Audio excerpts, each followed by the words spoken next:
Okay, here we are at chapter 8. Everybody, no.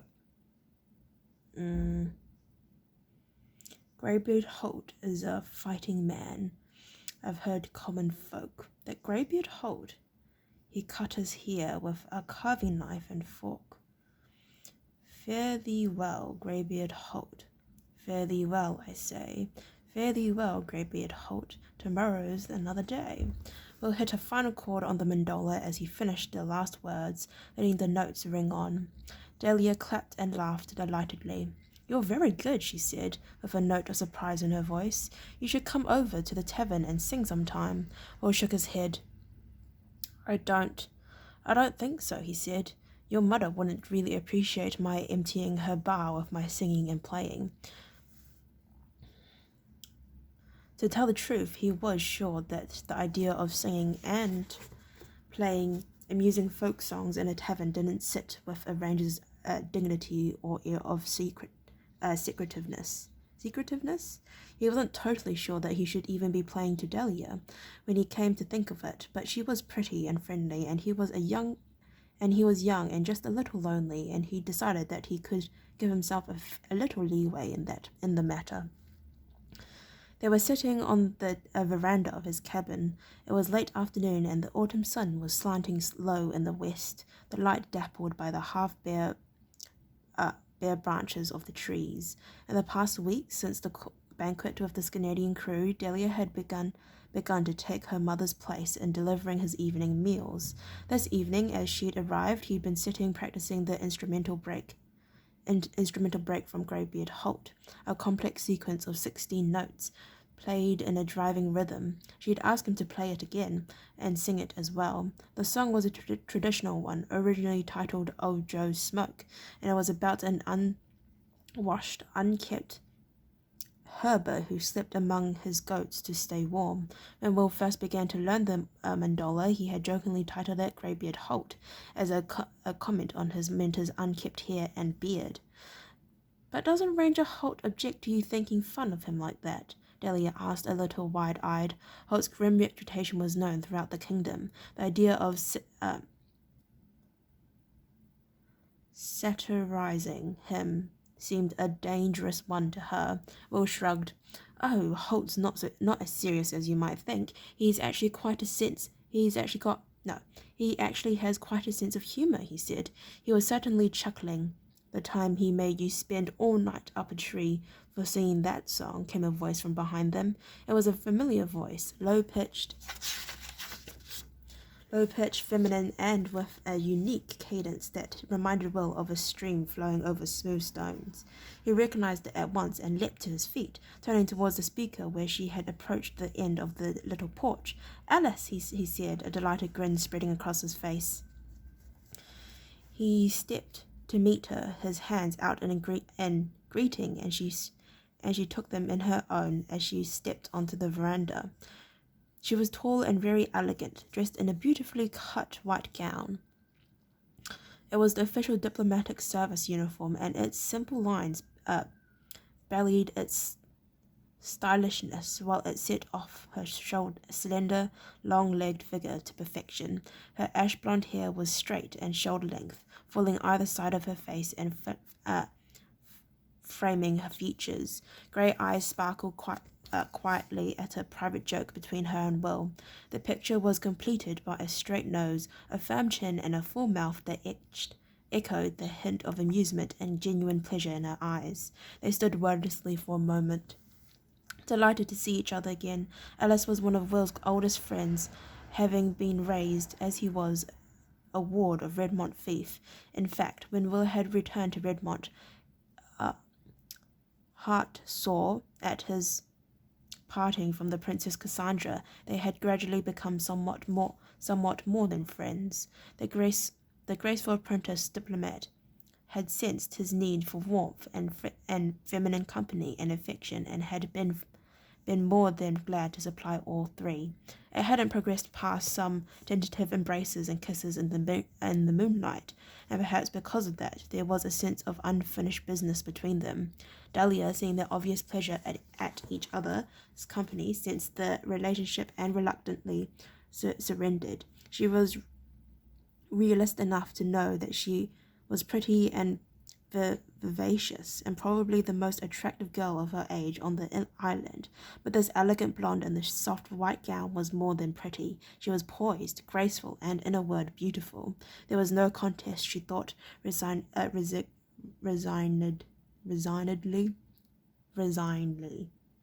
And just as things had been starting to thaw with this interesting and attractive young man. "What are you doing here?" Will finally found his voice and led Alice to where he and Della had been sitting.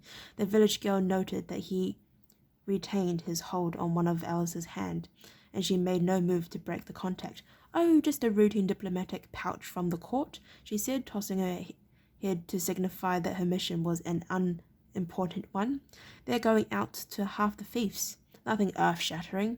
I heard you were here at Seacliff, so I traded assignments with another courier so I could come see you." She glanced meaningfully over his shoulder, raising one exquisite eyebrow to remind him of his manners. Will realized that he had forgotten all about Dahlia, and now he turned hurriedly, knocking the medola over where he had leant it against his chair. There was a moment of confusion as he regathered it. At least, thought Dahlia, it meant he had to let go of the perfect apprentice's hand.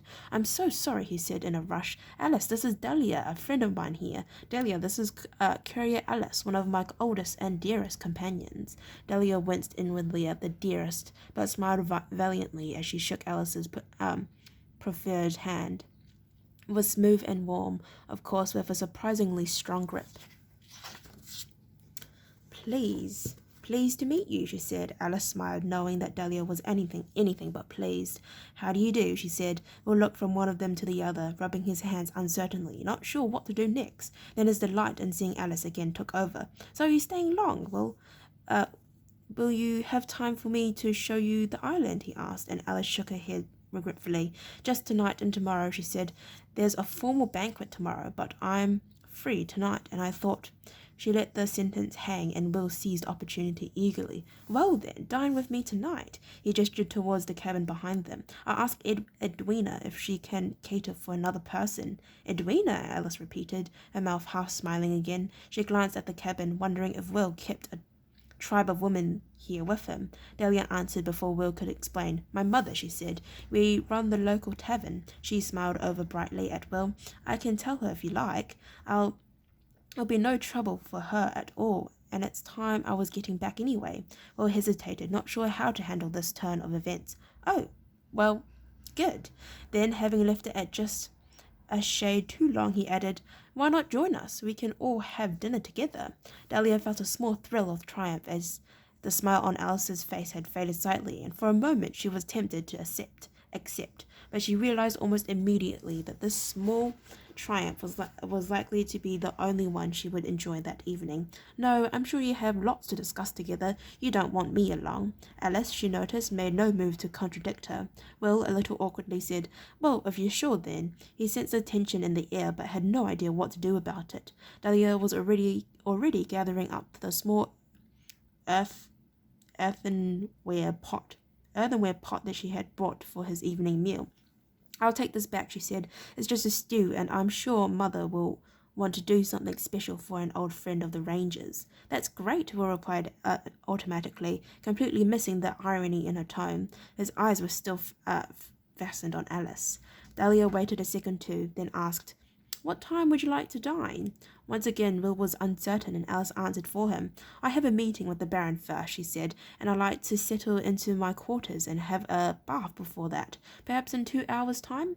"2 hours it is then," Dahlia replied. Then she added to Will, "Shall I ask Dennis to bring over a couple of bottles of wine as well?"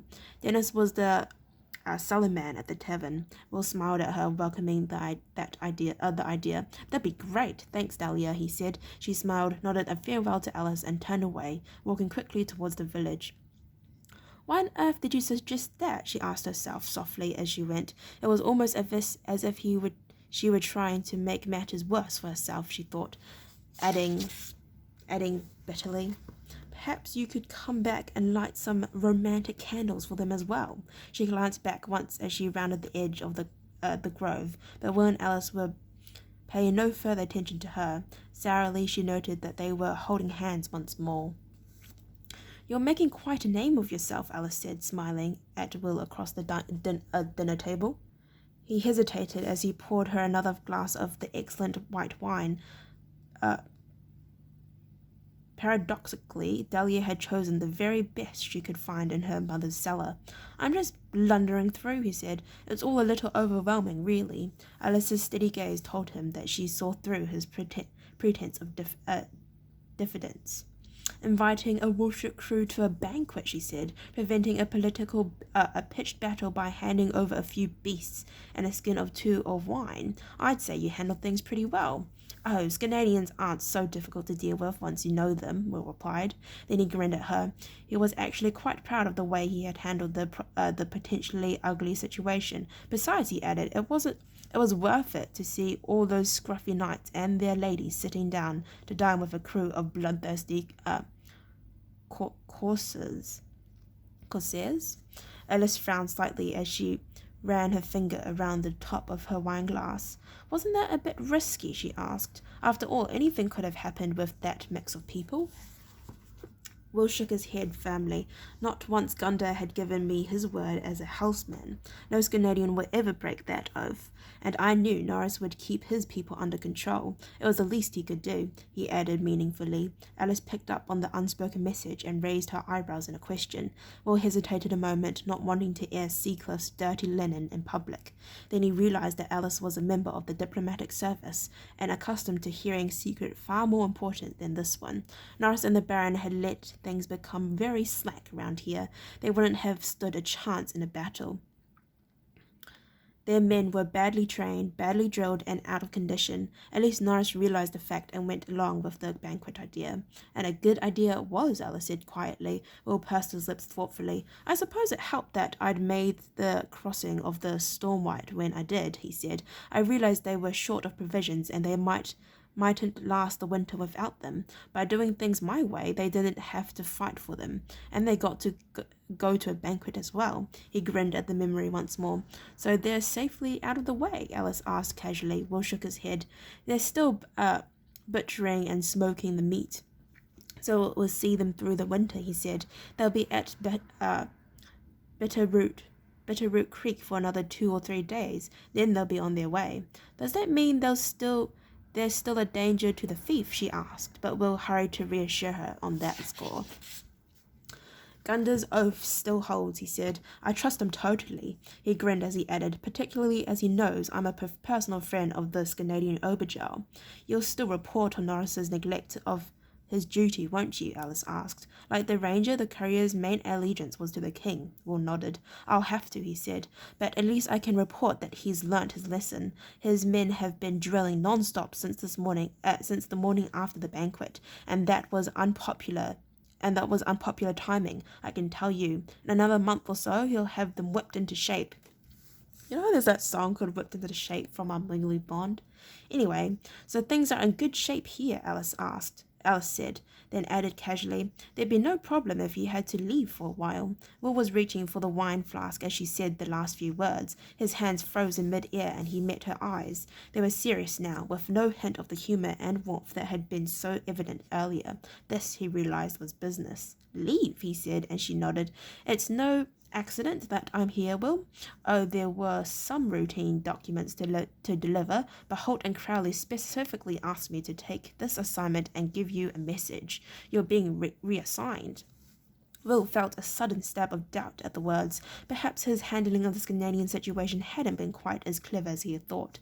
Alice saw the worry written plainly on his face and hastened to reassure him. It's no punishment, Will. They were very pleased with the way you handled things, Holt in particular. They have a temporary assignment they need you for.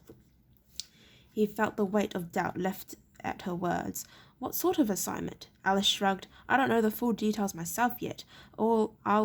It's all highly confidential, she said. As I said, they wanted me to deliver the message because I was an old friend. That way people won't begin wondering why you should suddenly disappear after a visit from a courier. They'll just put it down to the normal ranger liking for secrecy. Hopefully they'll think my visit was purely social, particularly with your girlfriend Dahlia, to stoke the fires of gossip. Will Will coloured slightly. She's just a friend, he protested awkwardly, but Alice didn't answer. She was pointing at the dog, which had been lying contentedly on the warm stones beside the fire. Now she was awake, her ears flattened against the side of her head, her teeth bared. A low rumbling ground sounded in her chest. Her gaze was fixed on the door of the cabin. There's someone outside, Will said softly, motioning for Alice to remain where she was. He rose and moved silently to the door. Alrighty, I'd like to thank you for listening to read up to chapter 8. If you'd like to listen to me read chapter 9, then please stay posted and hope to see you next time. Bye bye.